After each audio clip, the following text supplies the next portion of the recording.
ఇద్దరి మధ్య ఈగోకి పంతానికి ప్రపంచం కుదేలవుతోంది. బండారు రామ్మోహన్ రావు గారు మనతో పాటు ఉన్నారు. రామ్మోహన్ రావు గారు నమస్తే.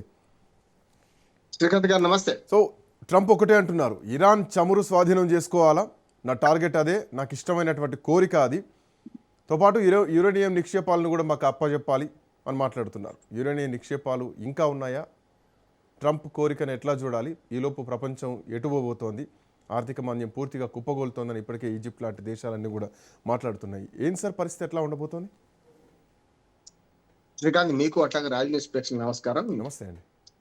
నాకు నాకు ఇష్టం కనుక నేను తీసుకుంటా అంటే, నువ్వు రాజువు కాదు, అమెరికా ప్రజలే నువ్వు తిరగబడి నువ్వు రాజువు కాదని తిరగబడుతున్నా, తలపెట్టు తిరగబడుతున్నా చూస్తున్నాం మనం.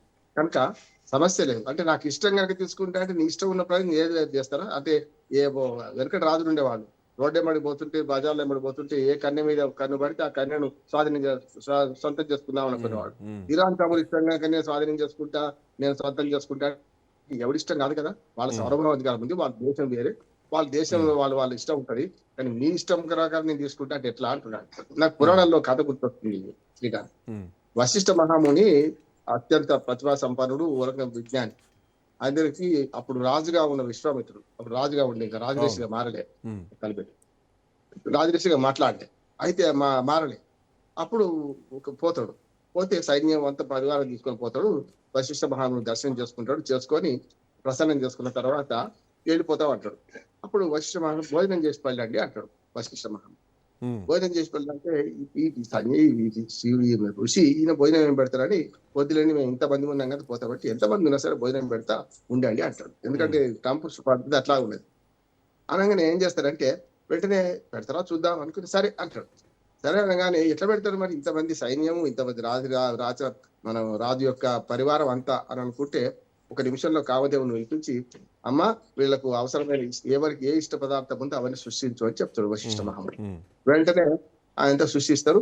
ఎవరికి ఏ ఇష్టమైన పదార్థం నిమిషాల్లో తయారైతే, వాళ్ళు తాళాలు తీసి వచ్చాక రెడీ ఉంటాయి, నిమిషాలు వేసి ఉంటాయి, వడ్డిస్తారు, అయిపోయింది. తర్వాత ఈ విశ్వామిత్రుడికి ఒక దుర్బుద్ధి పుడుతుంది.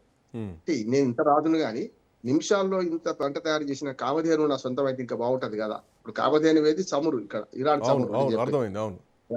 రాజేమో ట్రంప్, ఇటు పక్కనేమో వశిష్ఠు లాంటి వాడు, ఏది ఇరాన్ అధ్యక్షుడు కానీ ఎవరుంటే వాడు. అప్పుడు ఏమంటాడంటే, నాకు ఇష్టమైంది నేను తీసుకుపోతాను. దానికి రాజఋషి కూడా ఒక మంచి, మన విశ్వామిత్రుడు కూడా ఒక మంచి లాజిక్ చెప్తాడు. విలువైన వస్తువు ప్రపంచంలో ఈ దేశంలో ఏదున్నా అది నాదైతే నేను రాజును కదా. ఇప్పుడు మునుసు ఖనిజాలు సంపద దొరికితే ఎవరికి ఇవ్వాలి మనం? భారత ప్రభుత్వానికి అప్పచెప్తాం, తెలుసు కదా నీకు. అట్లాంటి రాజ్యం, భూమి కూడా రాజ్యం, భూసేకరణ చేస్తారు. రాజ్యం ఏమంటది, హక్కు ప్రజా సౌకర్యం కోసం ఈ భూమిని తీసుకుంటా అంటది. అట్లా ఒక శ్లోకం చదువుతాడు, శ్లోకాన్ని జ్ఞాపకం వస్తలేదు కానీ ఏమంటాడంటే, నాది రాజుది కదా ఇది, నీ దగ్గర ఏది ఉంది నాదే అవుతుంది, కనుక నాకు కావాలి, ఇష్టమైతుంది నేను తీసుకుపోతా, నాకు ఈ సంపద కావాలి అంటాడు. అప్పుడు వశిష్ఠుడు ఏమంటాడంటే, అది నేను ఇవ్వను కనుక ఇవ్వను, నాకున్న ఆస్తి అది. నాకు కామధేను ఉంటే పొద్దున్న యజ్ఞయాగాలు చేసుకోవడానికి కానీ, నాకు ఆహారం పాలు తాగడానికి కానీ అన్నిటికీ అది కామధేను ఉంటే, ఆఖరి పేడ అలకడానికి, యజ్ఞశాల అలకడానికి కూడా పేడ కావాలి, అన్నిటికీ అది పనికి వస్తుంది కనుక నాకు పనికొచ్చే వస్తువు మీరు ఎట్లా తీసుకుంటారు అని అంటాడు.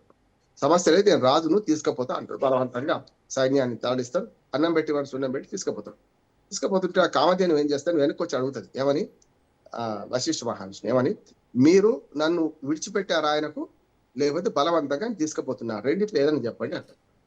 నేను విడిచిపెట్టలేదు, నువ్వు బలవంతంగా పోతున్నావా అనేదాన్ని నువ్వు నిర్ణయం చేసుకో, కానీ నువ్వు ఇష్టం లేక నువ్వు పోతలేవు. నాకు నేను తప్పు చేస్తే నేను విడిచిపెట్టేవాడి, నువ్వు తప్పు చేసిపోతలేవు, నేను విడిచిపెట్టలేదు, సంగతి చూడు అంటాడు. అప్పుడు ఆవు ఏమంటది అంటే, మంచిది ఆ సంగతి చూస్తా, నన్ను ఒక కోరిక కోరమంటాడు. అప్పుడు ఏమంటాడంటే, అంత సైన్యానికి డబుల్ సైన్యాన్ని సృష్టించు అని చెప్పి వశిష్ఠుడు అంటాడు. ఆ కామధేను ఏం చేస్తుంది, నోట్ల నుంచి కొంత సైన్యం వెళ్తుంది, రకరకాల వస్తువుల నుంచి సైన్యం వెళ్ళి వాళ్ళందరినీ మట్టు పెడతారు. అందరినీ కూడా విశ్వామిత్రుడు ఒక్కడి మిగుతాడు, ఒక రాజు కొడుకు, విశ్వామిత్రుడు కొడుకు ఒక్కడి మిగుతాడు. విశ్వామిత్రుడు 100 పుత్రులు చంపేస్తాం, ఈ కామధేను సృష్టించిన సైన్యం అంతా చంపేసినాక విశ్వామిత్రుడు ఏమంటాడంటే, ఇక వాడికి కోపం వస్తుంది. కోపం వచ్చి ఆ మిగిలిన కొడుకు పట్టాభిషేకం చేసి అక్కడనే అదే యజ్ఞం అక్కడనే చేసేసి, నువ్వు వెళ్ళిపోరా, రాజు అంటే వారసుడు కావాలి కదా, నువ్వు ఒక్కడి మిగిలిన నువ్వు, నేను వీడి సంగతి చూసుకుంటా. వశిష్ఠ మహాముని ఎంత సంపన్నుడు అయిండో, ఎంత తపస్సు అంత తపస్సు నేను చేస్తా అని అప్పుడు తపస్సు చేసి రాజఋషిగా మారుతాడు. నేను అక్కడ దాకా కథ ఇక్కడికి ముగిస్తా. అంటే ట్రంప్ ఏం చేస్తున్నాడు, కామధేను లాంటి దాన్ని తీసుకుంటా అంటున్నాడు. ఇరాన్ ఇవ్వనంటుంది కదా కదా. అందుకని విశ్వామిత్రులాగా కోపం వస్తే ఏమైతుంది, భస్మానికి పోతాడు, లేకపోతే త్రిశంకు స్వర్గంలో ఉంచిపోతాడు. ఇప్పుడు సరిగ్గా ట్రంప్ కూడా త్రిశంకు స్వర్గంలో ఉన్నాడు శ్రీకాంత్. ఎట్లా అంటే ఎగ్జాక్ట్లీ సార్. అంటే ఈ ఇరాన్తో ఈ యుద్ధం తొందరలో ముగించే అవకాశాలు ఉన్నాయి, చర్చలు చేస్తున్నాం, షరతులు పెడుతున్నాం అని చెప్పేసి ఒక మేకపోతు గాంభీర్యాన్ని ట్రంప్ చూస్తున్నా కానీ వెనుజులాలో జరిగినటువంటి ఈజీగా ఇరాన్తో కూడా జరుగుతుంది అనుకొని పొరపాటు పడ్డాడు. బట్ ఇరాన్లో గతంలో ఉన్నటువంటి వ్యతిరేకత పూర్తిగా పోయి ఇరాన్ మొత్తం కూడా ఒక ఐక్యమత్యంతో ఉండి ఈరోజు రోడ్ల మీదకి వచ్చి నిరసన తెలుపుతున్నటువంటి పరిస్థితి ఒకటైతే సొంత దేశంలోనే ట్రంప్కు నిరసనగా వ్యతిరేకత ఎదురవుతోంది. సో అది మరి ఆయనకు కనీసం చీమగొట్టినట్టు తల్లో పేను వారినట్టు కూడా ట్రంప్ కనిపించట్లేదు. బట్ పాయింట్ ఏంటంటే ఇరాన్ కూడా అదే మాట చెప్తోంది, మా దగ్గర ఇంకా శక్తి ఉంది, మేము ఖచ్చితంగా ఇంకా నిలబడి పోరాడతాం, చివరి శ్వాస వరకు కూడా పోరాడతాం అని చెప్పేసి ఇరాన్ చెప్తోంది. మేము ఏమంటున్నారంటే అటు నెతన్యాహుకు ట్రంప్కు గుణపాఠం చెప్తామని చెప్పేసి ఇరాన్ మాట్లాడుతుంది. ఇప్పటికీ కూడా ఇరాన్ అదే కామెంట్ మీద నిల్చొని ఉంది. సో ఇది ఎటువైపు వెళ్ళబోతోంది, ఎట్లా చూడొచ్చు? మొదలు పెట్టడం అమెరికా వంతైంది, ముగించడం వాళ్ళ చేతుల్లో లేదు. అదే కదా సమస్య. ఇప్పుడు సైన్యం కూడా వశిష్ఠ మహామునికి ఎదురు పోవద్దు అని సైన్యమును మంత్రులు చెప్తారు విశ్వామిత్రుడికి, వినడు. ఏమిదే వెనిజులాను అంటే వెనిజులాను ఎట్లా ఊహించుకుంటూ ఇరాన్ అట్లే అది తప్పు కదా. గతంలో అసలు అమెరికా ఏ యుద్ధం మొదలుపెట్టినా ఎక్కడన్నా గెలిచిందా చెప్పండి? ఇరాక్ తో గెలిచిందా? సద్దాం హుస్సేన్ చంపగలిగిండ్రు కానీ ఇరాక్ తో గెలవలేకపోయింది. అట్లానే అఫ్ఘాన్, కంబోడియా, కంపోచియా వాటి విషయంలో చూడండి, ఆఖరికి ఆఫ్ఘనిస్తాన్ లో భంగపడి వచ్చిన సంగతి చూడండి. ఈ ప్రపంచంలో ఇప్పటిదాకా అమెరికా అధ్యక్షుడు ఎవడైనా ఉండనియండి, ఇవాళ ట్రంప్ ఉన్నాడు, కొంచెం బోలాబాలా ఏది పడితే అది మాట్లాడుతున్నాడు. గతంలో ఉన్న వాళ్ళు డిప్లొమాటిక్ వ్యవహరించిన అధ్యక్షులు ఎవరు కూడా బుష్ తో సహా, అప్పుడు బుషే కదా సీనియర్ బుషే కదా ఇరాక్ తో యుద్ధం చేసింది. కనుక మధ్య ఆసియాలో కానీ ప్రపంచం మొత్తం ఎక్కడ యుద్ధం మొదలు పెట్టినా అమెరికా ఎక్కడ గెలవలేదు. ఇది కూడా అంతే.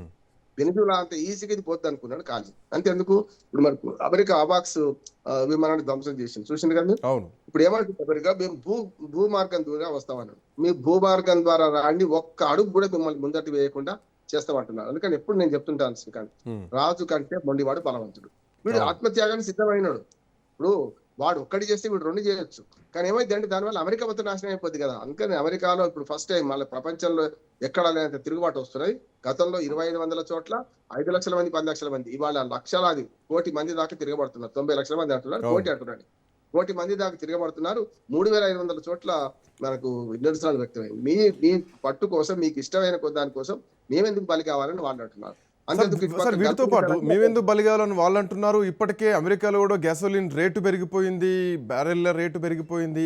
ఈ గల్ఫ్ దేశాలతోటి, సౌదీ అరేబియా లాంటి గల్ఫ్ దేశాలతోటి ట్రంప్ ఇంకెంతకాలం యుద్ధాన్ని కొనసాగించగలుగుతారు?